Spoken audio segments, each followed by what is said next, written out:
আমাদের মানবিক জীবনযাপন থেকে মুক্তি দিন। আমরা আর নিতে পারছি না। আমরা 9 সাল থেকে কোনো জায়গায় আমরা ঠাঁই পাই না। ভাসমান পদ্মের মতো আমরা ঘুষে ঘুষে বেড়াচ্ছি। আমরা এমন একজন সৈনিকের সন্তান, আমরা পৃথিবীর পরিচয় দিতে পারি না। আমাদের বাবা নাকি বিদ্রোহী ট্যাগ নিয়ে আমার বাবাকে সুচিকিৎসা দেওয়া হয় না, বিডিআর বলে।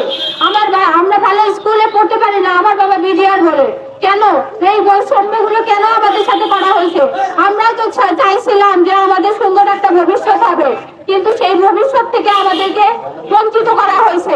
আমরা চাই যে আমাদের সাথে যেন ইনসাফ প্রতিষ্ঠা করা হয় এবং আমাদের বাবা চাচাদেরকে যেন অতি দ্রুত সময়ের মধ্যে চাকরিতে পূর্ণবহাল এবং ন্যায্য পাওনা দিয়ে যেন বুঝিয়ে দেওয়া হয় এবং তার সাথে প্রকৃতপক্ষে দোষী যারা তাদেরকে আইডেন্টিফাই করুক এবং তাদেরকে দৃষ্টান্তমূলক শাস্তি দিক। এটা আমরা সকলেই চাই।